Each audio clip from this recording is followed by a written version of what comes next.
I've never been here. This is amazing. Yeah, oh yeah, that's right, your first time, isn't it? You know, every few months, I like to visit Tim Schmid. How you doing? They call me Happy Hippie. Like, you know, it's all about peace, love, and happiness. I like to drop in on just to see what he's added to that collection of his. What I find unique about Tim is that no matter how much one of these cars costs him, he drives the living hell out of them. If you go around to every one of these cars, you'll see there's a sticker on each one of these cars is driven.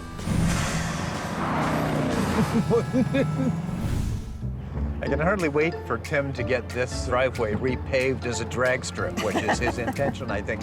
A quarter-mile drag strip on your own property. That's going to be fun. Woo. I'm going to have to do a little leveling. I don't think I want to hit that little bump at 170 miles an hour. Yeah. Oh, wow. Or this one.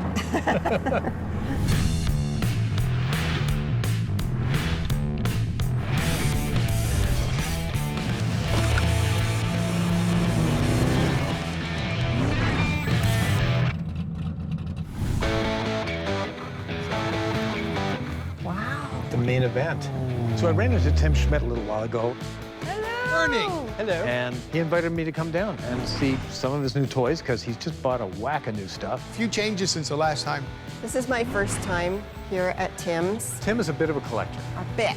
Yeah, Just a little bit. She'd seen the photographs tonight, but I don't think she was expecting like this. Wow. It's just unbelievable. I had no idea that it was to this scale. I mean, I look around and I can't take everything in. It's too much. Yeah, it's a bit of an eye-opener to the fact that I'm not as bad a collector as some people. Lucky man. Quite a bit has changed. A lot of this stuff was not here. The pinball machines weren't here. The jukeboxes weren't here. Oh my God, you have added to the fuel pumps. Yep. How many more fuel pumps have you bought? I think I have now 130 pumps. Went and bought a collection with a lot of gas memorabilia. Over 80 gas pumps was included in this collection that we purchased. It's really filled up my place. And we've got new cars. The Porsche, it's a 1 of 200. The Bentley is new. That was my mother's car. A nice car. The Mercedes is new. The Mercedes I bought for Christine. The Rolls-Royce is new. Got a new An SUV. Cullinan. And then it's all white inside. Oh, nice. When Tim gets a new car like this 2020 Cullinan Rolls-Royce, he likes to mess around with it a bit. So with this one, he put a Mansory wide body kit on it and then 24-inch 4G Auto wheels. And it looks great. One thing I've noticed about Tim is when he gets a white car, and he's got a few of them, he guts the interior, puts a red interior in. Normally, it's the devil and an angel. With this Rolls-Royce, he didn't. He put a white interior in. This one's all angel. And then the McLaren. New is the Senna. Oh, so they're both carbon fiber. They're both carbon fiber. So Tim now owns 2 McLarens. He's got a P1, which drew heavily on Formula One aerodynamics and everything when it was built. And of course, then he went out and bought a Senna. The Senna is sort of special because McLaren claims it's the most track-focused car they've ever made for public release. I can believe that. This car's pedigree is all about speed. From the aerodynamic functions of its coachwork to the immense and raw power of that engine sitting right behind you. Even the bucket seats in the interior is, while it's luxurious, it's spare enough to still represent what the car truly is, and that is a car designed for the racetrack. They're both serial number 2. Huh. The reason I bought the Senna was because I had serial number 2 McLaren P1. I found out that the car was going to be available at an auction, and it was identical color, and I ended up buying the car. I thought it would be great to have the P1 and the Senna together in the same collection. To give you an idea how special these cars are, both of these cars are serial numbered number 2. Even more spectacular with both of these is there's only a very limited number of these cars available where you can actually see the carbon fiber. They're both just dramatic. Tim was telling me that he's building a new building because he's run out of room in this building. My new building, I want it to be kind of a transportation museum. Yeah, unusual transportation. Yeah. Let's go over to my other building over here. Because he's building a big building, well, he's got to fill it up. So he's already endeavoring to start that process. You'll love this. Yeah, it's a little low. Okay, it's not that low. And this is my build shop. It's where we fix this stuff. Where did you get that? I love that. She bought that for me. Is that right? We were in a car show, and I walked by this car, and I said to my wife, you ever want to buy me a Volkswagen? That Volkswagen I want. Yeah. Well, little did I know that it had a for sale sign on it. That is cool. It was great. Yeah. Yeah, I'm really partial to these hyper-modified Volkswagens because I love the Volkswagen shape when you extend it. And I mean, look at that. A bit noisy, though, I would imagine. Yeah. So today I went out and met with Mr. Thompson and picked up his 1969 Lotus 7. There's a few issues. The rear end may be leaking. It's not a real Lotus. It's more or less a kit car that you can assemble yourself, but it's got some racing lineage to it. So it looks like it's a pretty cool car. I know Dave will be all over it because he's a Lotus guy. Over the last, 30 or 40 years, there was a lot of different kit cars come out. They used to do the MG TDs, and they'd put a Volkswagen motor in the back, and it looked like you were driving a nice MG. When we get into the kit car, like the Lotus 7, these things are built for more than just a kit car. It's tube frame, inline 4 with a header, a couple of Weber carburetors on it. They're built for road racing, little circuits and things like that. And you can move up through classes with them. And some of them are really decent. They're as good, if not better, than the original. I mean, people are gonna hate me for saying that, but there's a couple of them that really, really work well. He said the engine was really strong, so we'll have to get it cleaned up, go through everything, and figure out if it's something that's gonna work. Here we go. Didn't bottom out or anything. So the owners noticed that the Lotus has a little bit of a rear end leak. So it's definitely got a leak. And it's definitely not leaking from a traditional spot. Usually it'll leak from where the gear set and the housing are together or from the inspection cover, and it's not leaking from there. I'm seeing some brass underneath the paint. You can see the crack. And you slowly see it starting to bleed out right there. So to me, this rear end had a rusty life, and then somebody took it out and brazed up a little hole. So brazing is a coating of flux on it, looks green, and you use an oxyacetylene torch, and you just heat up your work, get a little puddle in, and then just blop in a little braze. It's like soldering, but now with the car sitting, if it was rusty before, it'll start to rust again unless it's totally clean. But I'm gonna open it up and just see how much fluid's in there. So we got a filler hole. Usually you should just be able to dip your finger in there, and there should be fluid. So almost need to get all the fluid out from inside and then get it all clean and dry so that there's no gear lube gonna try and work its way out through that crack, and I try and fix it. Nothing's easy. If it was easy, everybody would be doing it, right?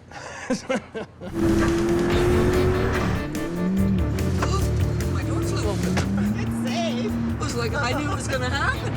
There's a nice little dimple in the case, not too far from where the crack is. Definitely looks like this thing was blown up at one time. How many acres have you got here? There's 200 acres here. Oh, that's a decent-sized property in this area. The bike barn. Oh my gosh. Every time you turned the corner, you would see another collection. Oh my God, there's an oldie. I learned to ride one when I was 14. I used to hide it in the bushes at the end of the laneway. Mother thought I was taking the school bus. No, I was taking my Honda. And then went from that to that. Nice. For 45 with a suicide shift. Only when you're really young and I don't even know if I dumb. could drive this, to tell you the truth. You know what? I cut my teeth on one of these, and I'm not honestly sure that I can drive it. Because things like, a throttle that doesn't return, spark advance, all the things you had to do with these. You were very, very busy on some of these old bikes. So I've got big neon signs. Dodge DeSoto neon. He's bought garagefuls of new signs, from gas stations. That's a beauty. Look at the shape that's in. I had an Arco just like that years ago. Dave and I have been collecting for a long time, so you know how hard it is to find some of those items. So. I don't know what's in that one. Have you I don't broken know it what to that's- him yet? That this isn't enough signs to cover the walls in that No, I building? know that. Well, yeah, that's my You next don't even thing. have to break that to him. You don't even break that to me. See that one? That's the new one. How many square feet is that? 40,000. That's gonna be a bit to fill.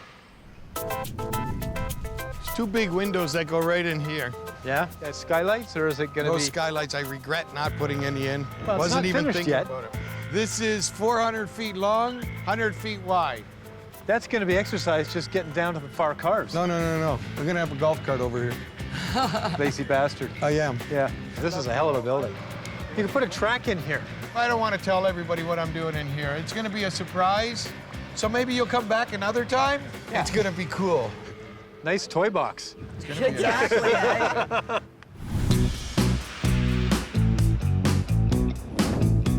So we found a leak on the rear end in this 1969 Lotus. There's no real drain plug on the bottom of the rear end. So got this little tool. It uses the air pressure and vacuum, and it'll suck out the fluid out of there. So I'll just get her down in here, pull out a bunch of the fluid, and then you'll see it coming. There it goes. You can hear the suction. It's like going to the dentist, right? Okay, I'll get a little brake clean and spray it down. Might take a couple shots of this. And brake cleaner will evaporate oil pretty quick. So it's still bleeding out of that crack a little bit. Maybe it's a bigger crack than I'm thinking, but I can't see because it's covered with paint. All right, get a scraper. It should flake off pretty easy. Ugh. That crack's only 1 inch long, but I'm finding more brazing. There's a nice little dimple in here in the case, not too far from where the crack is. Little mountain right there. Definitely looks like this thing was blown up at one time. Something inside hit it, dented it, it cracked it. So instead of replacing the whole rear end, they just took a brazing rod, and it lasted for a while, but you know, things don't last forever, right?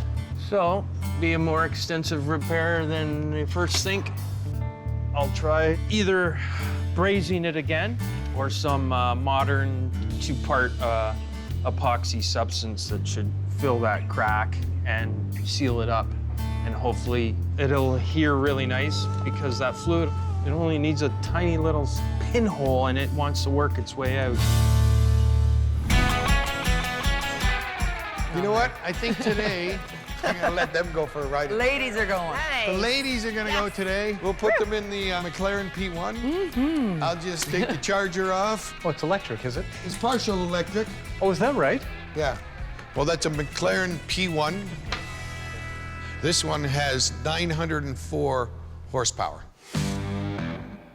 I believe 750 come from the engine. And we're off. And then there's another 154 that comes from the electric. So when you get on it, you're using both. The electric just gets you going. It works good. It's a good car. I love it. It's a beautiful, beautiful car. We'll give it a little poke. Drive with Janice, it's good. We went fast. She is an excellent driver, but I don't know her driving, so there were a few moments I was a little tense. I think she wants to drive fast, too. But then I just relaxed into it. And it was just phenomenal, like the speed of that machine. This is such a beautiful car. Yeah. It's the first time I've been in a McLaren. We have a few sports cars, and it was a different feel altogether. Once you know all the blind spots, it's pretty fun. The speed and the acceleration, I think it's a lot faster than what we have. It's a true race car. Now, I enjoy this, especially when we take it and legally race it. Yeah, I know. Like, just to see what this can do, what you have underneath your butt. I'm blessed to have the opportunity to drive it the way I've driven it. Oh, my door flew open. Good save. See that? It was like, I knew it was gonna happen. I know, you're quite graceful. He was sweating. I really loved it. Maybe one day I'll end up with a McLaren, you never know. This rotor won't even go on to the distributor. I don't think these are the right parts. So I fixed the leak in the rear end of the Lotus, and I cleaned it all up, got the epoxy on it, let it cure. You can see the gray patchy area, and that's the epoxy, that's the repair. So we added new fluid to it, and it's not leaking now. It's not a permanent fix. I'm not gonna say it's gonna last forever, but for now, it's gonna work out. Yeah, all good now, look at that, no leaks. But now I'm trying to get it started, and I'm not getting a pulse from the distributor in the coil.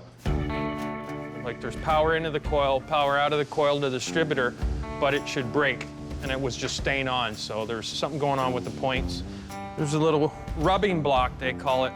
So when the distributor shaft spins, it's got lobes on it, 4 lobes. You got the rubbing block there, and then the shaft will spin around. So as it hits a high spot, it'll open, low spot, close, high spot, open, and you get that pulse. And then it sends it out to the coil to the distributor, and then each time it sends it to which spark plug, whatever lobe it is. So we got the new points, get them in. And we just tighten it down, hook up the wires.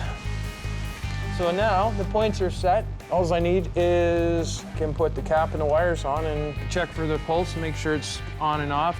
I ordered a new cap and rotor because the old stuff was a little corroded and just want to start fresh with everything. New points, new cap, new rotor, and away we go.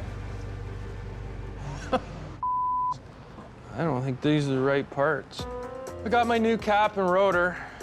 Looking at the cap looks great right away. But then when I look at the rotor, this is the rotor that came out of it, and this is the rotor that just showed up and supposed to be the correct one. There's a big difference in it. The rotor spins by these little terminals and gives it a pulse to the cylinder to fire. Now, there should be a little bit of gap in between this point here and the terminal, but this old rotor, when it spins, it's been digging into it. It's almost chewed right through that terminal inside. If it gets too big, all 4 terminals would have those marks on it. So I'll have to try this rotor on here and then just see how far away it's gonna be from those terminals. And right off the bat, this rotor won't even go on to the distributor, so it's definitely the wrong rotor.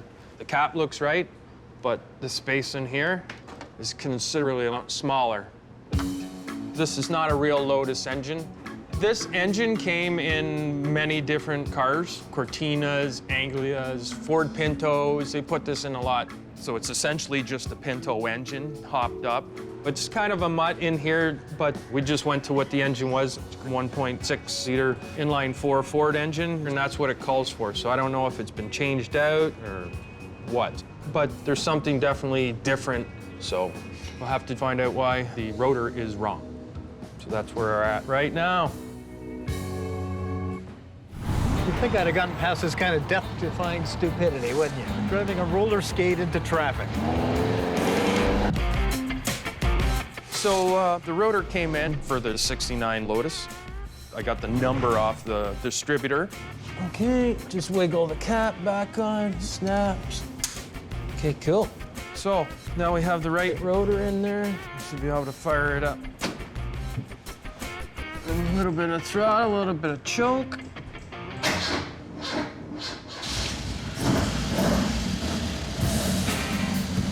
Virtually no smoke at all, so that's a really good thing, especially if it's been sitting for a bit. Cool, let's just check and make sure there's nothing leaking out of anywhere. Oh, it's a slip fit in this baby, that's for sure. Just worried about carburetors because the thing's been sitting for a bit. It looks nice and dry in here on the bottom, so everything looks good. The Lotus 7 kit car, it's kind of a neat little unit. Oh, that's an easy fit. It's just like getting in one of my planes.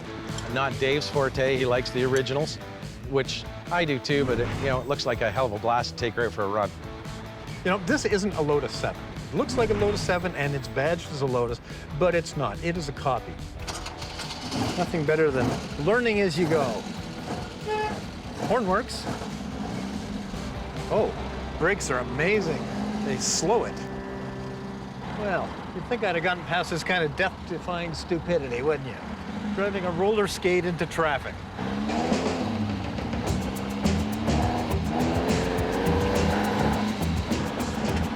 Not a big fan of convertibles, but I could get used to this. Not that it's really a convertible, because it doesn't have a bloody roof.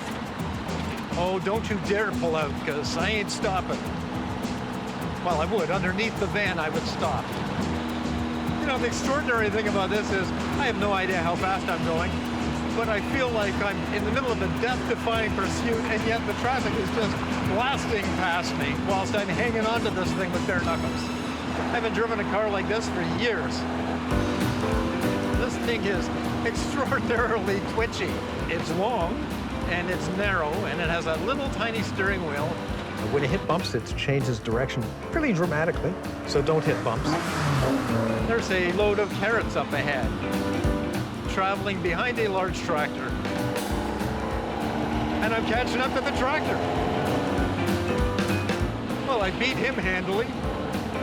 I can see once you got used to this thing on a track, once you learn just exactly what this tiny little steering wheel is going to do, and some of the worst brakes I've driven with in days, I can imagine that would be an afternoon of either intense panic or fun. Other than that, great car. I'm actually surprised that I like it as much as I do.